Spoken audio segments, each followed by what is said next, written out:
After recently losing his mother, Arisu spends most of his time playing video games. His brother scolds him for not getting a job and missing the interview he specially arranged for him, and his father doesn't want him to cause his brother any trouble. Meanwhile, Karub is kissing the barmaid at the bar he works in. His boss catches him red-handed and punches him a few times for touching his girl. Since he's getting fired anyway, Karub punches him back before leaving. At the same time, Chota has to deal with his mother, who is always asking him for money. The three friends meet to hang out, but they're feeling down and disappointed in life. They wish they could live in a different world. Determined to have fun, Karub lifts Arisu and takes him to the middle of the street so Chota can record them. Now the cars have to dodge them, and no matter how fast the boys run, they still cause an accident. Noticing the cops coming, the trio runs into the subway station and hides in a bathroom stall. Suddenly the power goes out and the boys come out to find the entire station empty. To their shock, the streets are empty as well. The group splits and searches their homes and workplaces, but their families and friends have disappeared too. They also notice their phones aren't working. When night falls, the trio discusses what to do and is interrupted by a big screen turning on to announce the game is about to start. An arrow sends them to the game arena, and they see some lights in the distance. They follow them to the GM building, where they cross a corridor without noticing the lasers on the walls. A sign tells them to take a phone each, and the devices activate with face recognition. There's no signal and a countdown announces the game will start in 2 minutes. At that moment, Shibuki shows up and throws an object at the lasers, revealing that trying to leave will get them hurt. After a high school girl also joins them, the phones announce it's time for the first game. It's called Dead or Alive and its difficulty is 3 of clubs. They must choose the right door to escape the building in 2 minutes. The elevator takes them to another room where there's a door that says live and another one says die. As they discuss what's the right answer, toxic gas begins filling the room to rush them. The high school girl decides to cross the live door, only to be instantly killed by a laser. The others run through the die door right before the time ends and the previous room is filled with flames. In the next room, the same doors and gas are waiting. Karub opens the live door and nothing happens, so they run through it before fire appears again. Then they notice that in each room the time to choose gets shorter. An argument ensues on how to proceed and Karub punches Arisu, which triggers a memory of their arrival. Arisu realizes all the clues were at the entrance and puts all this data together to draw a diagram of the building. Following this drawing, the group goes through a bunch of rooms, always choosing the right door without any issues. However, at the last door, the doors aren't located where they're supposed to be. Arisu hesitates, but thankfully Chota has been recording everything, so he uses the video to fix his math and choose the right door. Everyone runs through it right before the flames come out, but unfortunately Chota's leg catches on fire. The group puts it out and helps Chota walk to escape the building by finding the fire escape. Once outside, the phones announce they won, but they also notice how badly burnt Chota's leg is. On a table they find the 3 of clubs, which activates a 3-day visa on their phones, although they don't understand what that means. At that moment, a bleeding man appears and says he's quitting the game because there's no end to it no matter how many times you win. Then a laser kills him and all the power goes out. This makes them realize the visa tells them how many days they have to live, and if they want more they need to win more games. A bunch of lasers appear all over the city, killing all the people whose visas expired. On top of a tall building, Usagi watches the lights while thinking about her father and how they used to go climbing together. She promises him she'll survive the game. In the morning, Arisu tries to get a car but none of them will start, and the vegetables he finds are rotten. The group searches a bunch of shops and apartments, however not a single machine is working. Chota wonders if it was an electromagnetic pulse that caused all of this right before the game phones stop working too. Afterward they get batteries for the radio and canned food for lunch while sharing what they were doing when the mysterious blackout happened. Shibuki claims she had been working when actually she was showering after getting dirty with her married boss. She arrived 3 days ago and is the only survivor from her group. Since the boys saw the blackout later and the vegetables are already rotten, they conclude time passes differently here. Chota's injury is getting worse, so Karub and Arisu talk in private and agree to join a game by themselves to learn more without getting their friend in trouble. Meanwhile, Shibuki comforts a crying Chota, who thinks he won't make it out alive. She admits what she was doing with her boss, explaining she hated him but still did it to climb the corporate ladder. Then she kisses Chota and they get naughty, which makes Chota remember the day he saw his mother getting it on with a local priest. Specific apartments all over the city light up with new games. Karub and Arisu join the same game as Usagi and everyone gets a new phone. Once the group has 13 players, the phones announce the game is starting and the difficulty is 5 of spades. Nitobe tells them this will be a physical game and that each card suit has a different meaning. Clubs are team battles, diamonds are wits, and hearts are betrayal. The larger the number, the harder the game, but it also equals more visa days. The phones then announce the game will be classic tag. To win, they must find the safe zone in one of the building rooms in 20 minutes. When time's over, a hidden bomb will explode. The group spreads all over the building before a siren confirms the tagger is out. Usagi hides while Karub, Arisu, and Nitobe try the doors, finding them all locked. Suddenly they hear shooting and a body falls in front of them, which means the tagger is killing the players. When they look around the corner, they see a masked person aiming a gun and immediately run away. Karub and Arisu manage to hide behind a wall, but Nitobe keeps on running and quickly gets killed. A player sees this and tries to escape, but he takes the wrong turn and is killed by a laser for leaving the game space. One by one players are getting killed while Karub and Arisu keep on hiding and notice that the tagger can't see them because his vision is limited by the mask. Arisu yells this information and Usagi yells back to share the location of the tagger as she climbs a pipe to dodge a shot. With only 8 minutes left, there still are 7 players. Running around obviously isn't accomplishing anything, so the players gather and make a plan. Half the team will search the remaining floors while the others go after the tagger. A player is shot down and Karub uses the opening to hit him with a fire extinguisher, but the hit does nothing and the tagger kicks him back. Then Aguni tackles the masked man and starts fighting him. Soon Karub joins him, however the tagger is strong enough to overpower them both. When the tagger takes out a blade, he manages to cut Karub's stomach in just a few moves. Meanwhile Arisu and Chishiya realize that the shooting had a specific pattern that takes them to the only unlocked door. The duo enters the empty apartment and a surprise second tagger tries to attack them, but Chishiya quickly knocks her out with a taser. However the woman immediately recovers, so Chishiya runs out of the apartment while Arisu hides in the other room. The safe zone is there and needs 2 people to press 2 buttons to end the game. Arisu yells the answer through the window and Usagi heads there while Aguni keeps on fighting the first tagger, getting a scar on his face in the process. Refusing to lose, Aguni begins punching the man over and over until he's finally unconscious for good. The second tagger shoots the door open and Arisu dodges the shots before jumping to fight the woman, trying to make her drop the gun. Chishiya watches it all but doesn't help.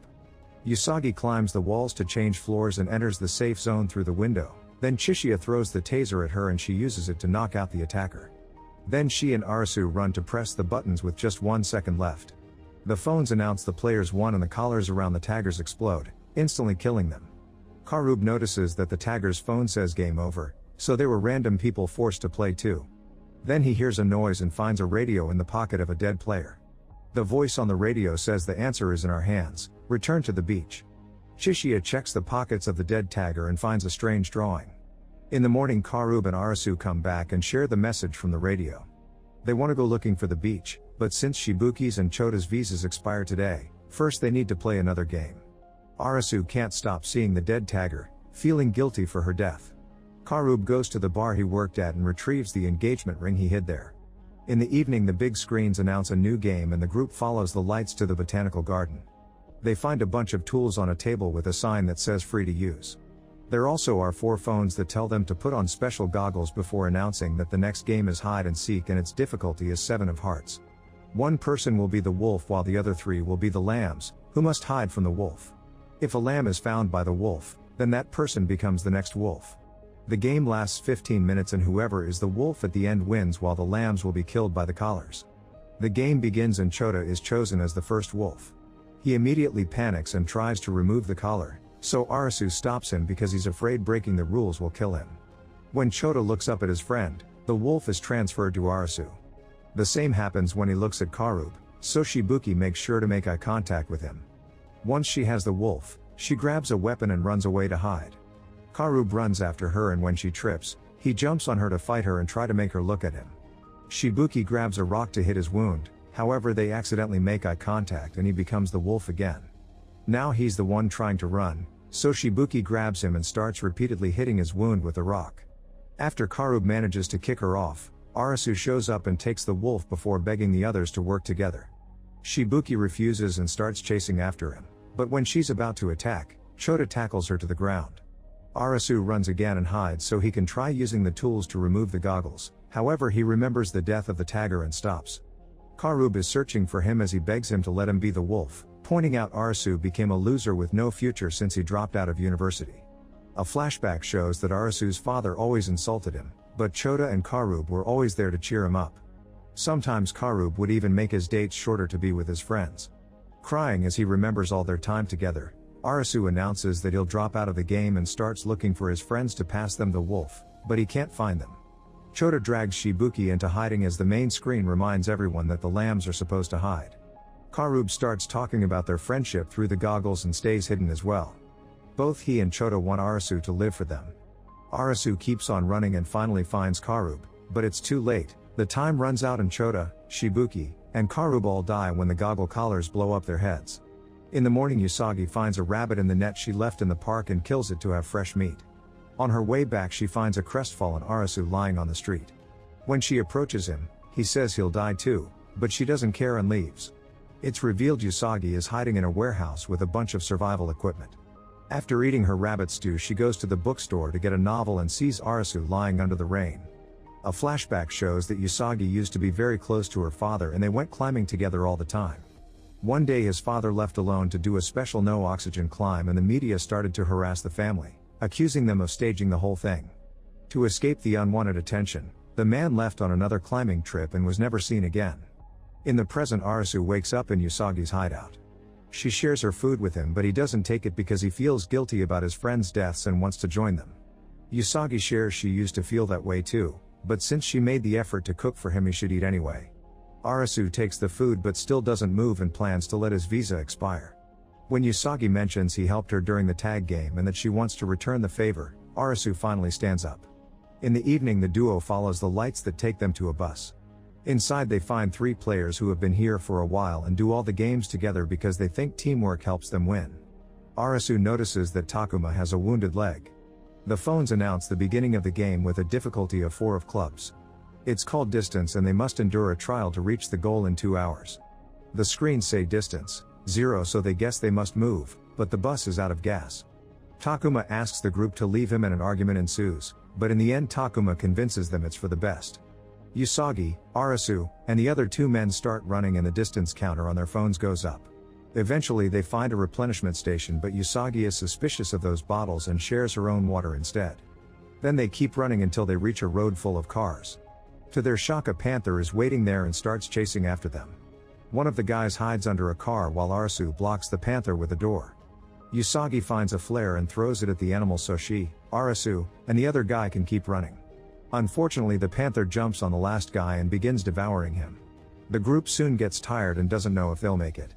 At that moment, Arisu finds a bike on the back of a truck and remembers it's only the electrical circuits that have been destroyed. This bike model works on diesel, so Arisu starts pushing it back to the bus area to hopefully help Takuma. Usagi and the other guy keep running forward, only to discover the road is blocked by a wall. With only 15 minutes left, Arisu arrives at the bus. 10 minutes later, Usagi and the guy hear a noise. It turns out the wall is starting to break and water is bursting through. The duo immediately begins running, and since Usagi is well trained, she manages to escape. However, the man is tired and falls, so the water kills him. At that moment, Arisu and Takuma show up on the bus and grab Usagi to bring her inside right before the water takes her too. Time runs out and the trio is still alive because the bus had the word goal painted on it all along, which means they had to stay there to win. The counter on their phones indicated how far they were from it. After Takuma says goodbye to them, Arisu and Usagi get a bicycle and start crossing the bridge to try to find the beach. A few days later, Arisu approaches 2 players to ask if they know anything about the beach, but the men run away as soon as they hear the word. Every night he has to share the tent with Usagi, which makes him uncomfortable. Seeing that Arisu isn't used to camping, Usagi decides to teach him some survival skills like tracking down animals. That night, Arisu watches some players gather at a building. He notices a few people are wearing the same locker key bracelet, which makes him realize Aguni and his friend had it too. Usagi finds another group and notices the same bracelets. As multiple places begin exploding around the city, the bracelet guys get on cars and drive away, so Arisu and Usagi begin running after them. This takes them to a hotel called the Beach, which appears to have electricity. Before they can react, they're attacked from behind and knocked out. In the morning, they wake up inside the hotel with a man called Hatter, who claims this is a utopia. He reveals a wall with a painted full deck of cards and many of them are crossed out. Hatter explains that to clear the game and return to the real world, they must win a game for each card. He theorizes only one person can escape with a full deck, But collecting duplicates should allow more people to leave as well. It's impossible for only one player to collect all the cards, so he wants Usagi and Arisu to help. Hatter also thinks they've been taken to another country because of the visas and because the whole Japanese society can't disappear overnight. The hotel uses fuel to generate electricity and rain as a water supply. Doors have been damaged so they can't be locked. Hatter's followers have even gathered a bunch of firearms. There are 3 rules to live here. Everyone must wear swimsuits, all cards belong to the beach, and traitors get killed. Hatter takes the duo's cards to add to the collection and threatens Arisu and Usagi into cooperating. During the day, all the players at the beach spend their time swimming, partying, drinking, and getting naughty. In the evening, a siren announces when a new game area opens in the city, and Hatter gives an inspiring speech as if these youngsters were his army. The players are divided into a bunch of small teams to tackle as many games as possible to win lots of cards. A team has to deal with a tiger in a carousel while another team is left hanging on the human elevator. Usagi's group is using matches to find numbers on a wall, and Aguni's team is killing animals in the amusement park with guns, swords, and even punches. Arisu joins a game with Tada, Quina, and En, who tells him this is also a trial to see if he's fit to be an executive member of the beach. The game is called Light Bulb and its difficulty is 4 of diamonds. The room is slowly filling with water and electrical wires are hanging from the ceiling. The players must find which of 3 switches turns on a light bulb before the water pushes them against the wires. There are 3 rules. Only one switch turns on the light bulb. They only have one chance to choose while the door is open, but while the door is closed they can play with the switches as much as they like. If someone is in the light bulb room or the light is on, the door won't close. They must answer together as a group to win or the wires will kill them all. One of the players touches the wires out of curiosity and dies on the spot. Arisu thinks about the rules and makes the others close the door before using the first switch. He waits a few minutes before turning the first switch off and opens the door again to try switch 2, but nothing happens. Then he asks Quina to touch the bulb and she says it's hot, which means switch 1 turned it on. They say 1 is the answer and immediately win the game. When Arisu returns to the hotel, he's happy to see Usagi survived her game as well. The party is interrupted by Hatter's militant force led by Aguni, who came to pick Usagi up because Hatter asked for her. Arisu comes to her defense, so Aguni orders his men to break his legs. At that moment Hatter shows up and orders Aguni to forgive Arisu this time since he's a newbie. Afterward Arisu is invited to an executive meeting and he's shocked to discover Chishiya is part of the higher-ups. They add the latest cards to the collection and discover they're only missing the face cards plus the 10 of hearts. Hatter's visa will expire soon and Mira thinks he should join a hearts game because many players will be willing to self-delete to protect their leader. They can't tell what a game will be in advance though, so Hatter announces he'll join whatever comes next. The next day Arisu and Usagi chat with all the players to try to get more information. However, each person has different theories and it's hard to say what's a rumor and what's the truth. In the afternoon Usagi decides to go looking for weapons in case they need them. Arisu hears some shots and notices a few guys walking away from a dumpster. When he looks inside he's horrified to find dozens of bodies. Chishiya and Quina show up and tell him those are the traitors. They explain they want to change the status quo and ask Arisu to join their plan. The soldiers aren't happy with Hatter's leadership and Chishiya thinks they'll take over the beach soon. When that happens, he intends to steal the cards and leave. Later Arisu reunites with Usagi, who couldn't find any weapons because they're protected by the soldiers. Arisu then decides to tell her about Chishiya's plan. The next day Anne opens the heads of 2 dead players to try to find the GPS chip that the game masters must have put on them to track them. She's interrupted when all the executives are called to Hatter's room. Everyone is surprised to see Hatter dead and they learn from other players that he was found like this on the streets. They assume he died in a game and discuss who should take over the leadership. Rules say it should be Hatter's right hand, but the militants threaten everyone into voting for Aguni.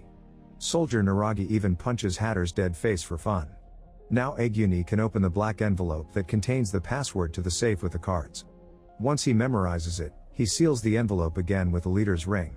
While Aguni gives a speech to announce he's the new leader, Chishiya starts his plan. He saw Aguni looking surprised by the paper with the password and theorizes it was empty, so he thinks the actual password is the numbers on the sealing ring. While he, Usagi, and Quina keep watch, Arisu sneaks around to find the safe and try the password. However, the number is incorrect and an alarm rings, which gets the attention of the soldiers. Arisu sees Chishiya among them and realizes the plan was to frame him all along. While Usagi is captured too, Naragi begins to kick Arisu until he passes out. Afterward Arisu is tied to a chair and his face is covered in tape. He's left inside a dark room to wait until morning when his visa expires. Meanwhile, An does an autopsy on Hatter and finds the killing bullet. Chishia discusses his real plan with Quina, revealing he always knew the safe was fake. He had noticed Aguni glancing at a painting and thinks inside the envelope was a drawing to match. While Quina keeps watch, Chishia checks behind the painting and finds the real safe. The password from the ring works and he grabs all the cards. The other soldiers are holding Usagi down so Naragi can take advantage. Usagi bites his tongue and gets punched for it. At that moment the lights flicker to announce the start of a new game. Chishia throws an object at the exit and realizes the beach is the game arena, so the lasers won't let him leave with the cards. Phones appear on a table for every player in the hotel and all the TVs announce the next game is the Ten of Hearts. All the players except Arisu gather in the lobby where they find Momoka with a knife in her chest. The game is called Witch Hunter and they have 2 hours to find the person who killed this girl and throw them in the fire. The soldiers immediately want to burn Momoka's best friend Asahi since they're always together, but Usagi and Mira stop them because any accusations must be proven. And uses the chance to explain she was working on Hatter's body and the type of bullet she found proves he was murdered by someone here. A girl starts pointing fingers and soldier Samura immediately kills her with his sword. Aguni announces that if the killer doesn't surrender, he'll throw everyone in the fire. People panic and start running away as Naragi and the other soldiers open fire at random. Usagi grabs the last phone and teams up with Tada, Asahi, and Tada's friend to look for Arisu. Soon players are getting killed all over the building and their bodies immediately get thrown in the fire, but none of them are the killer. Eventually Samura starts a fire in the basement to force everyone to come out to the yard so Naragi can shoot them from the roof. Usagi's group splits to look for Arisu and she finds a terrified soldier hiding in a bathroom who tells her the location. Tada watches his friend get shot and jumps on the shooter, punching her until she also tells him Arisu's location. In the meantime, Quina and Chishia are hiding in the security camera room to keep an eye on things and notice someone moving in the dark. Quina goes to that room and finds and grabbing some superglue. She wants to use it with some powder to get the fingerprints from the knife. The women are found by Samura, so Quina tells him to go while she fights him. By moving fast, Quina can dodge Samura's attacks and run into other rooms to use furniture as protection. Samura asks Quina what she used to do and she says she worked at a clothing store, but that isn't the whole truth. Quina was born a boy and trained in her father's dojo but always lost. Her father also beat her up whenever he found her doing girly things. Eventually her father kicked her out of the house and she got her transition operation. Years later, when she visited her mother at the hospital, the old lady immediately recognized her and called her beautiful.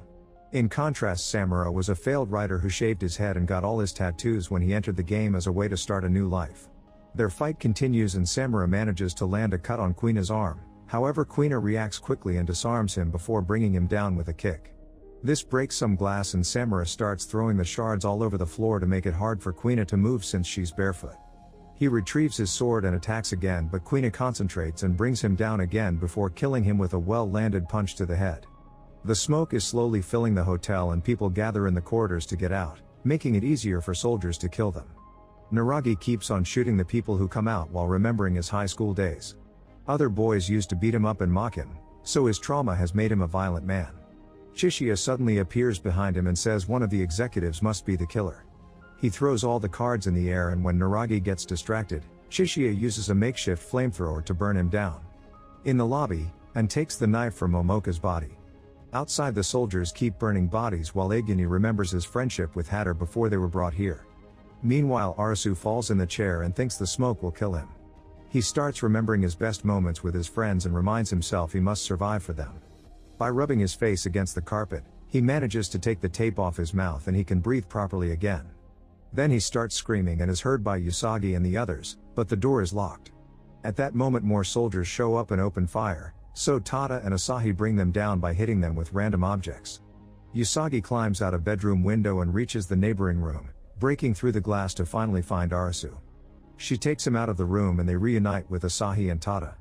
There are only 30 minutes left, so they give Arisu the last phone before quickly sharing the rules. He points out Heart Games toy with people's feelings, so the witch should be someone influencing the game.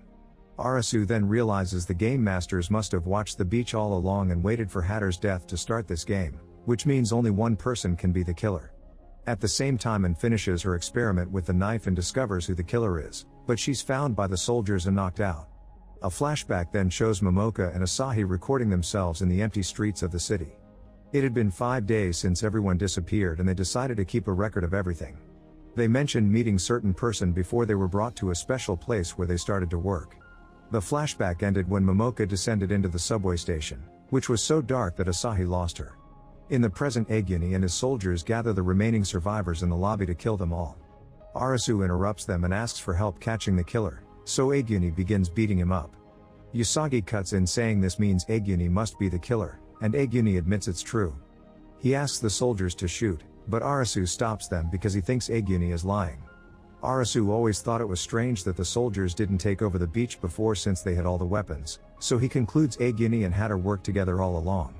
Aguni was in charge of keeping violent people like Naragi in check so Hatter could be the charming leader without trouble.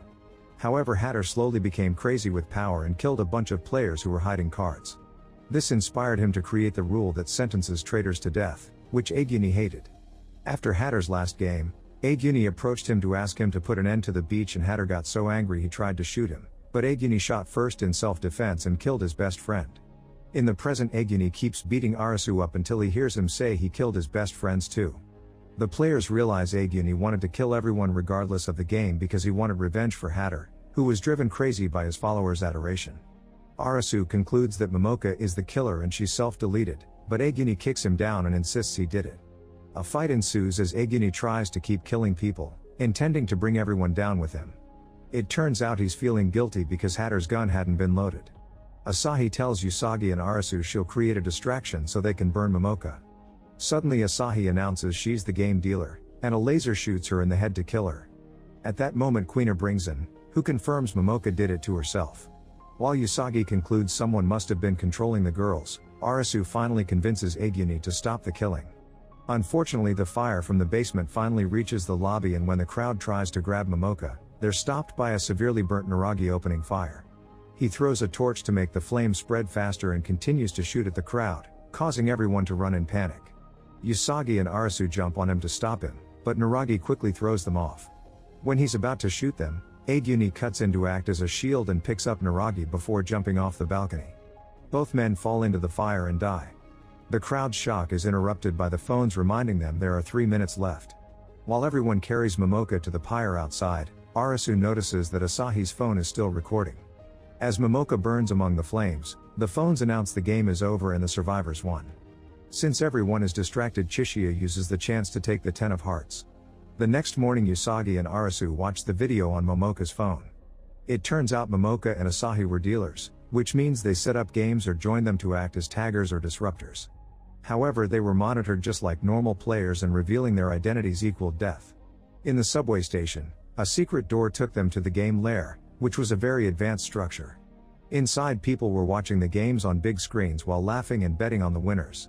Getting people killed gave Momoka and Asahi more days on their visas, but they couldn't take this anymore. Afterward, Usagi and Arisu follow the video to find the secret door in the station.